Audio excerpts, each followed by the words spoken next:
Hello YouTube. I have been asked to show how I pack my filters, and as you would know from my previous videos, I use the biggest Eheim 2260 to run my 295 gallon tank, and I have now 2 Motoro Stingrays and 8 C-Class of 3 different kinds. So eventually the bio load will be increased. So the rays are already starting to mix up the sand and produce a lot of extra stuff in the floating stuff in the water. So I really like this pump, so I found one cheap, and I'm not able to tell you if this or the Fluval FX 5 or 6 which is the best, but I've always used Eheim, and they actually tend to be a bit cheaper used. I think there's fewer of them actually, and they are quite expensive from new, so sold used they often just go.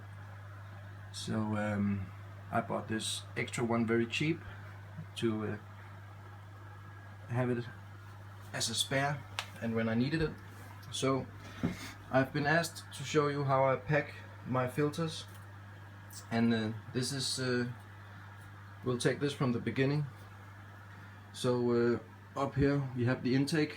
It's a big 25/34 millimeters hose which run down to the bottom, and in the bottom of this tank, of this pump, you can see here I always use this elbow, 90 degrees elbow, to have a more smooth flow, because otherwise from the package they want the big hose to be connected directly to the bottom, but it's a bit silly with these long rigid hoses. They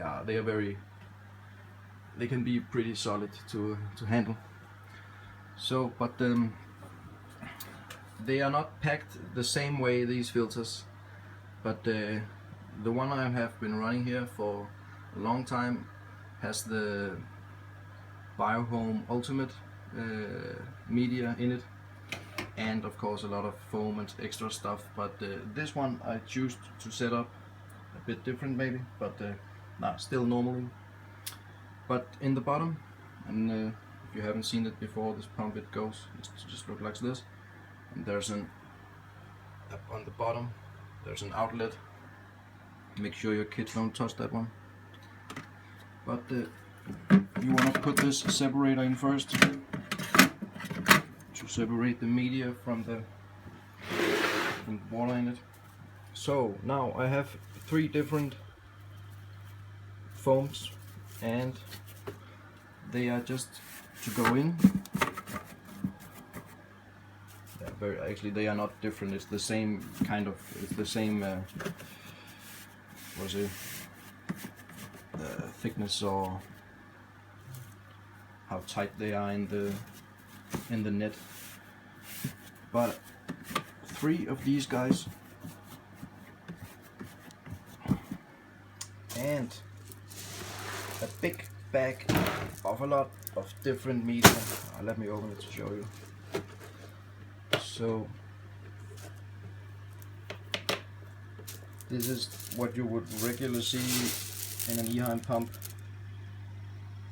The ceramic tubes, these smaller ones, especially from Eheim, I don't remember the name, and some other kind of porous balls.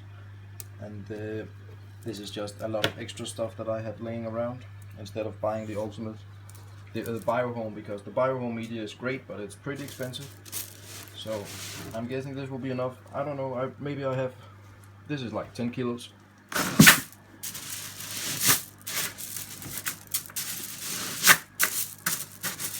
I'm just positioning it so I'm sure the edges are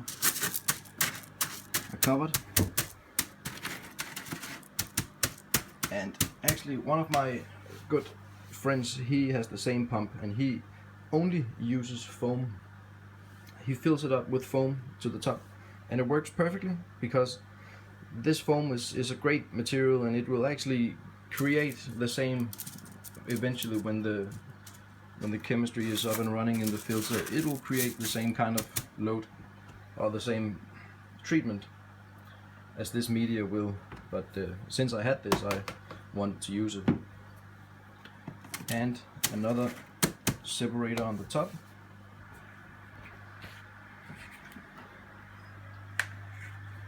And here comes the pump, and this is actually the pump and the top cover. And just to show you everything, it's like a plastic cover, outlet to the pump. And I believe this pump is a bit maybe an older type, because this is only 50 watts and the other one I have is 65, but they are the same product and the same type, or what do you say? So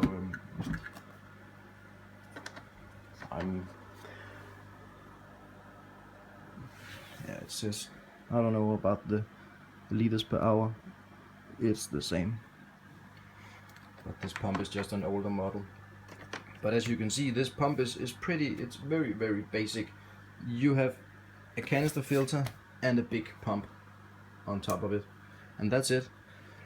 And as I said, I don't know about the flue valve pumps. I know they are a bit different inside. I believe they are divided in chambers and stuff, but so I already cut the hoses, so everything should be perfectly. So this will be one in each side. I actually had this set up for some time ago, but I sold one pump and now I bought one again.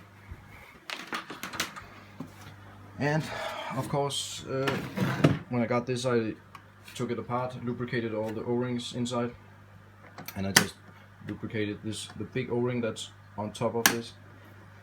So we are ready to close it up. And I have never had any troubles or leaks or anything with this pump.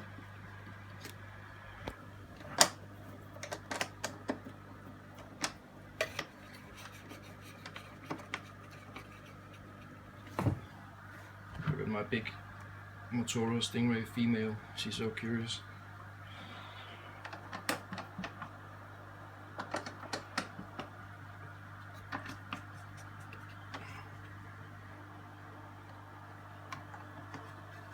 So we are almost there. Everything is, all these top latches are closed, and they actually don't need to be that tight, they just need to go down.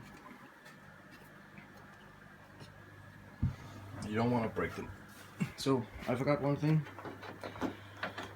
before I connected this. So I'm just gonna prime the pump and fill it up, and we'll have it running in 1 minute.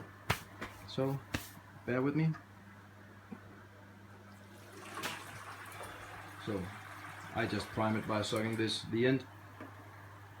A lot of the new Eheim pumps, they have a special priming system, but I've seen that fail a lot. So I do like this.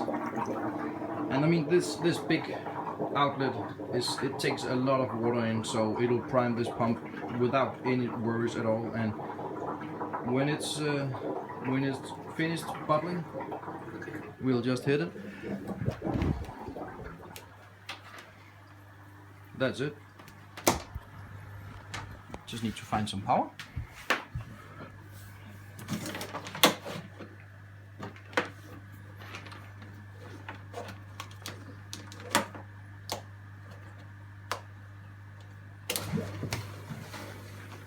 That's it.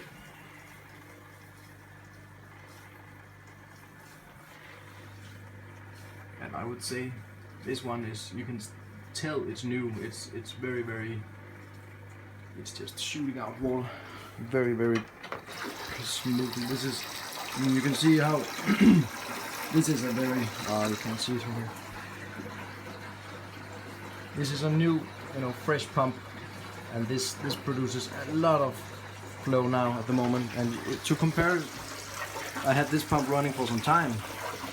That's very slow. But